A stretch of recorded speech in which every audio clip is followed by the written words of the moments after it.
A sua pesquisa é com seres humanos. Você precisa da aprovação da Plataforma Brasil para começar o trabalho e não faz a mínima ideia de quais são os riscos e benefícios da pesquisa?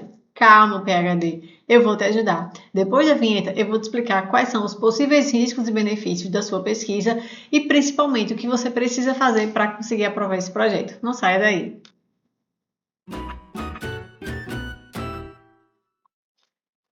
A pesquisa com seres humanos, ela é uma área muito complexa, porém super importante, certo? É fundamental que você entenda quais são os riscos e benefícios, o que são riscos e benefícios, quais são aqueles que são potenciais aí na sua pesquisa para que você consiga aprovar o seu projeto, porque sim, essa é um tipo de informação que eles sempre vão olhar. E se o seu trabalho não tiver claro quais são os riscos, quais são os benefícios, o Comitê de Ética pode reprovar a independência do seu projeto, certo? Até porque o seu projeto ele só vai ser aprovado se isso estiver muito claro, certo? Então, a grande questão aqui, né, é que, na verdade, a gente acha que a nossa pesquisa não envolve riscos. É natural que a gente se sinta tão envolvido pela pesquisa que não veja, né, quais riscos ela pode proporcionar, né, para o participante. Então, você precisa lembrar que a principal pessoa com quem o Comitê de Ética está preocupado é com o participante. É por isso que o seu projeto ele precisa ter o maior nível de detalhamento possível em tudo que se refere ao participante, para que fique muito claro como que vai ser, né, o procedimento ético aí dessa pesquisa, certo? E neste vídeo eu vou falar exatamente sobre isso, né? O que o Comitê de Ética considera risco e o que o Comitê de Ética considera como benefício, certo? Como benefícios, né? O Comitê de Ética reconhece como benefícios, principalmente, por exemplo, o desenvolvimento de um novo produto que vai trazer algum tipo de benefício, né, para o participante. Normalmente, benefícios é um pouco mais fácil da gente reconhecer e considerar. Normalmente, os pontos positivos da pesquisa a gente sempre reconhece mais fácil, né? Se, por exemplo, se você desenvolve um tratamento para uma doença, né, para resolver algum problema estético, por exemplo, certo? Então, tudo que for assim da dimensão física, novo tratamento, essas coisas, então isso já vai ser considerado benefício. Outra coisa muito importante é se a sua pesquisa ela melhora de alguma forma a qualidade de vida, né, do participante, o bem-estar desse participante, certo? Então isso é um tipo de benefício. Então reflita aí desses exemplos aqui que eu estou trazendo, quais deles a sua pesquisa contempla, tá? Para você anotar aí como benefício do seu trabalho, certo?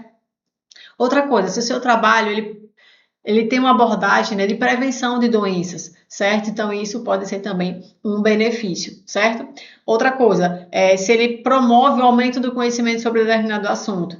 Tem muitas pesquisas que, às vezes, o benefício ele não vai ser imediato, ele vai ser a longo prazo. Então, às vezes, você vai precisar de informações de participante hoje, mas que isso vai ajudar lá na frente a mudar alguma coisa. Por exemplo, mudar uma política pública, né? Mudar o conhecimento sobre o assunto que possa reverberar para a sociedade de alguma forma. Então, às vezes, a nossa pesquisa ela tem um benefício muito mais a longo prazo. Isso também é benefício, também pode ser colocado no trabalho, certo?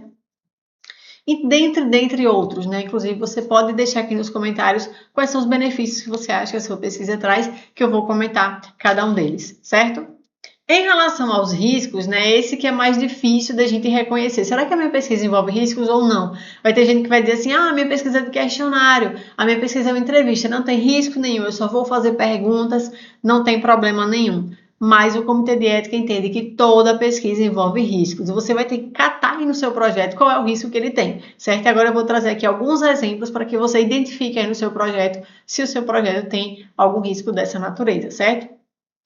O primeiro deles é na dimensão física, certo? Então, por exemplo, será que o projeto que você vai fazer, ele vai causar algum tipo de lesão, né, no participante? Então, por exemplo, vou fazer uma coleta de sangue, né? Vai ter aí uma perfuração, né? Então, isso é um tipo de risco, certo? Algum dano psicológico, normalmente esse é o que a gente menos acha que vai ter dano, né? Mas, por exemplo, se você faz uma entrevista que evoque lembranças desagradáveis, né? Isso pode causar algum tipo de mal-estar no participante. Então, apesar de ser um risco mínimo, mas é um risco, certo? E isso precisa ser colocado no projeto, tá?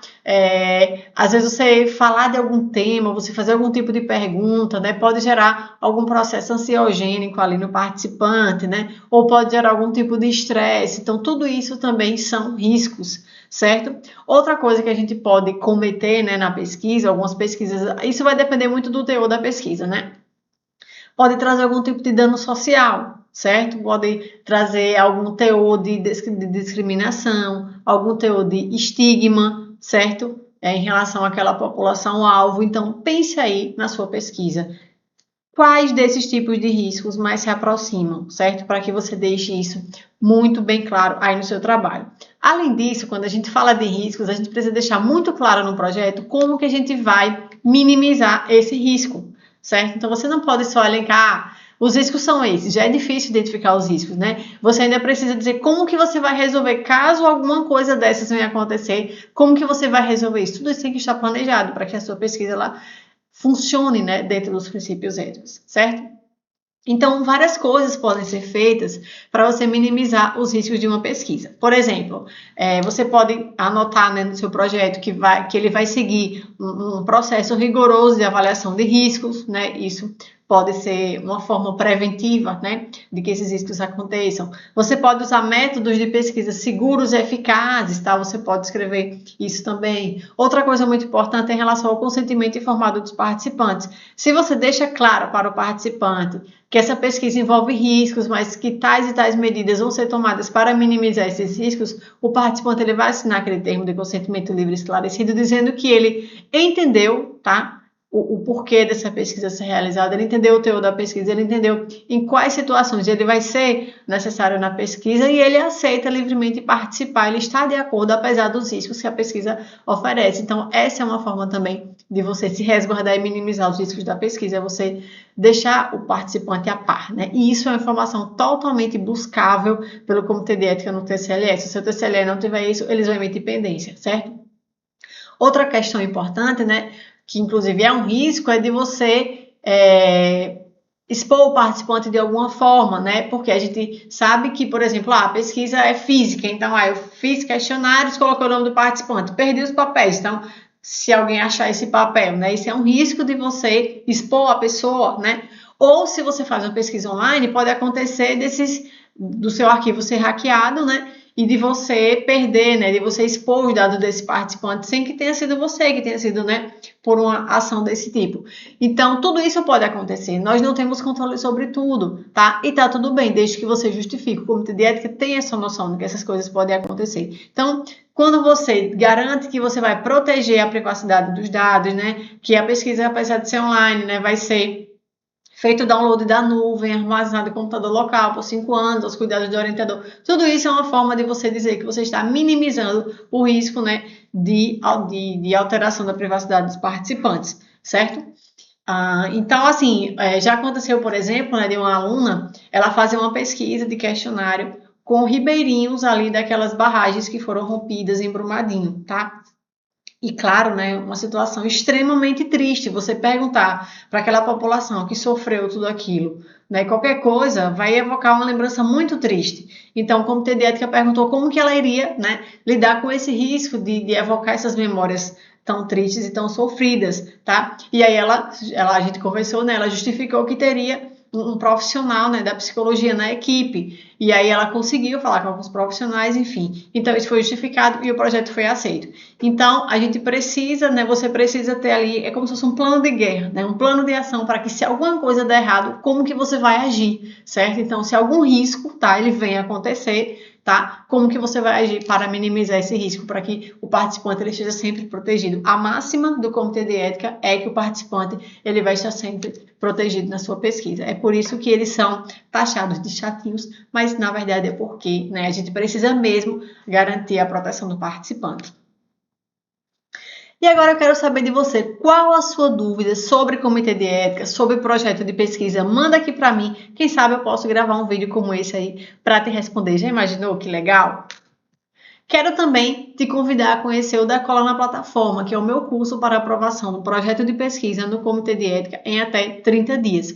Lá eu ensino como escrever o projeto, eu ensino como preparar os documentos, tem modelos de diversos arquivos editáveis para você escrever por cima, tá? E conseguir fazer tudo dentro do que o Comitê de Ética pede, tem tutorial de como submeter o projeto para que você marque os campos corretos e faça tudo, né, corretamente. Tem um módulo de pendências, caso o seu projeto volte com pendências, como que você vai montar a carta-resposta, como que você vai responder, como que você vai fazer com que o seu projeto ele seja aprovado o quanto antes, tá? O link para o Decola na plataforma está logo aqui abaixo deste vídeo. E eu te convido também a se inscrever aqui no canal para que você esteja sempre recebendo os conteúdos semanais que são postados aqui no canal, tanto, né, sobre pós-graduação como um todo, quanto também sobre Plataforma Brasil e Comitê de Ética, tá bom? A gente se vê no próximo vídeo. Até mais!